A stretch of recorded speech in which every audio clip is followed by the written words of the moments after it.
So we would be discussing some of the common behavioral problems that we see in children, and we would also discuss their management. So what exactly is a behavioral disorder?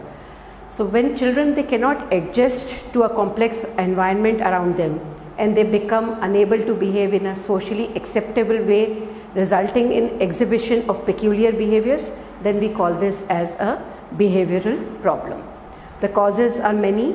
Can be a faulty parental attitude, inadequate family environment, mentally and physically sick child or a handicapped child, influence of social relationships and influence of the mass media. Behavioral disorders are classified according to the age and according to the nature of the problems. So according to the age, we classify them into infancy, childhood and adolescence, and according to the nature, it is movement, habit, toileting, speech, school, sleep and eating disorders. In infancy, we have impaired appetite or a resistance to feeding. We can have abdominal colic and stranger anxiety, where the child starts crying if given into the hands or arms of a person who is unknown to him or her. In childhood, the various behavioral problems are temper tantrums, breath holding spells, thumb sucking, nail biting, enuresis or bedwetting, anchropresis, pica or geophagia, tics or habit spasm, school phobia, attention deficit hyperactivity disorder, speech problems like stuttering, stammering or cluttering, delayed speech, and sleep disorders can also occur, especially like sleepwalking, nightmares or talking in sleep. Then there's another problem which is known as bruxism, what the parents commonly describe as clattering of teeth during sleep. In adolescence, we have masturbation, juvenile delinquency, substance abuse and anorexia nervosa. According to the nature, the classification is problems of movements, where we have head banging, breath holding spells, temper tantrums and tics. And the problems of habit, where we have thumb sucking, nail biting, pica or trichotillomania. Problems of toilet training include encopresis and enuresis, and problems of speech include stuttering and elective autism or mutism. Problems at school would be school phobia. Sleep disorders include somnambulism, that is walking in sleep, or nightmares, where the child suddenly wakes up frightened because he or she has seen a very fearful or a scary dream. Eating disorders can be anorexia nervosa, bulimia nervosa, or it can be pica. So we'll start discussing some of the problems that are important in the undergrad level, and the first one is enuresis, which is commonly known as bedwetting. The etiology is divided into a genetic cause, a psychological cause, a physiological cause or an organic cause.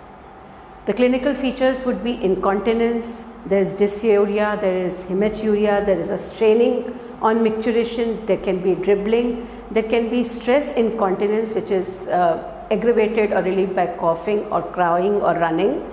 There is a poor bowel control, and then there would be a continuous dampness, which the parents usually complain of, that either the undergarment or the nappy is always wet. So we need to take a full medical history. You must do a genital and a neurological examination. We do a urine analysis for albumin, sugar, microscopy, and then of course we must go in for a urine culture. If the child has a urinary tract infection, which can be proven by a urine culture, we should further evaluate by an ultrasonogram, a cystourethrogram and a urodynamic study, which becomes all the more important if the child is a male child. The treatment, of course, is divided into pharmacologic and non-pharmacologic. As far as possible, we must opt for non-pharmacologic treatment, which includes behavior modification, parental counseling, bladder exercise and alarm device. In alarm device, we connect an alarm clock to the bed, so the moment the first drop of urine is passed, and the dampness starts, the alarm goes off and the child wakes up from the deep sleep. The next disorder important in the pediatric age group is the attention deficit hyperactivity disorder. Now this is of 3 types. The class 1 is inattention, where the child does not sit quietly for a long time and is not able to have a longer span of attention. So inattention plus hyperactivity plus impulsiveness. Impulsiveness is when another child is asked a question, this child would have the propensity to immediately get up before even being asked the answer and would answer. Class 2 includes just hyperactivity and impulsiveness and does not include inattention, and class 3 is limited only to inattention. Etiology is again a genetic factor. There can be a biochemical theory, pre, peri and postnatal factors, environmental factors, and of course psychosocial factors also play an important part. Risk factors are drug exposure in utero, birth complications, low birth weight and lead poisoning. The diagnosis is a complete medical evaluation. You have to understand that ADHD is by exclusion. So we do a complete medical evaluation, a psychiatric evaluation. We take a detailed prenatal history and early developmental history, and you have to do a direct observation in 2 different settings, which would include a teacher's observation and the parent's report. The clinical features are that the child is sensitive to stimuli, is easily upset by noise, light, temperature or any other environmental change. At times the reverse occurs and the children are flaccid and limp and do not, I would say, respond to any of the stimuli. There is a general coordination deficit. There is a short attention span and the child is easily distracted by any stimulus. There is a failure to finish tasks. The child does not complete homeworks, does not complete jigsaw puzzles. There is an impulsivity, that is, the child answers before the question is complete. There is a memory and thinking deficit. The child does not retain whatever he or she has learned in the past, and there can be specific learning disabilities. The next is temper tantrums, a behavioral problem that most parents are afraid of and often complain about. So this is from the age of 18 months to 3 years. At this age, the child begins to develop autonomy and starts to understand that he or she is a separate entity from the primary caregiver. So at this age, when they can't express what they want or they do not get what they desire, they tend to show their anger by either physical aggression or resistance, and this is known as temper tantrum. Temper tantrums usually cease once the child starts growing up, but not always. So what we do is we remove the underlying insecurity, overprotection and faulty parental attitude. So what we need to understand in management is, what is the most important thing is that it is parental counseling that is important in the management of temper tantrums. During an attack, the child should be protected so he or she does not injure himself, and we have to deviate his or her attention from whatever factor that is causing the temper tantrum. Parents have to learn to be calm, they should be loving and they should be firm, and the behavior with the child should be consistent, that if one of the parents says no, the other parent also has to agree with what the first parent has said. Some temper tantrums, they result from the child's frustration at failing to master a task. So this becomes very important that either we distract the child or we counsel the child that he or she can complete the task at a later stage, or maybe start giving the child an activity that he or she can easily manage at that stage. Ignoring is an effective way to avoid such a behavior.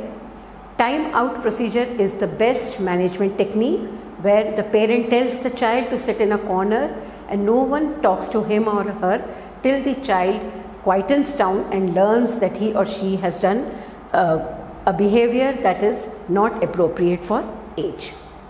The next is breath holding spasm, important because a breath holding spasm can result in sheer panic attack in the parents. So breath holding spasms are actually reflexive events in which typically there is a provoking event that causes either anger or frustration, and the child starts to cry. And when the child starts to cry, this cry stops suddenly at full expiration and the child becomes apneic, that is holds his breath, and then may either become cyanotic or pale. So as per the definition, it is of two types, cyanotic and pallid. Thumb sucking is a behavioral disorder which usually signifies insecurity.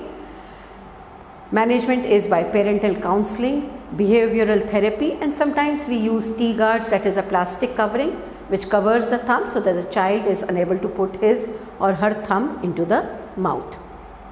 Pica is geophagia, that is a habit disorder of eating non-edible substances such as clay, paint, chalks, pencils, or even plaster from the walls. Parental neglect, poor attention of the caregiver, inadequate love, some mental health conditions, nutritional deficiencies, especially iron and zinc deficiencies, and children of poor socioeconomic status because they are malnourished and have nutritional deficiencies can develop pica. Tics is an abnormal involuntary movement which occurs suddenly, repetitively, rapidly, and is purposeless in nature. Then we come to some of the eating disorders. The first is anorexia nervosa. All of you must have heard about it, and it is a eating disorder which is found as a refusal of food to maintain normal body weight. And what the child does is it either stops eating food or starts vomiting out whatever food is being taken. So the core psychopathological feature is the dread of fatness, especially seen in teenagers, not just girls but also boys, because they are afraid to gain weight, and it is this weight phobia which drives them to develop anorexia nervosa, so they can be thin. The causes are genetic causes, a disturbance in hypothalamic function, some social factors, that is peer pressure, individual psychological factors, there can be causes within the family, diseases of liver, kidney, heart, or diabetes. Then we have bulimia nervosa, which is the exact opposite of anorexia nervosa, in which the child has episodes of binge eating which are followed by feelings of guilt, humiliation, depression, and self-condemnation. Stuttering is one of the speech problems in which it is characterized by interruptions in the flow of speech, hesitations, spasmodic repetitions, prolongations of sounds, especially of stuttering is one of the speech disorders, and it is a defect in speech which is characterized by interruptions in the flow of speech, hesitations, spasmodic repetitions, and prolongations of sounds, especially in the initial consonants. So these are all that you have to read in the undergrad level.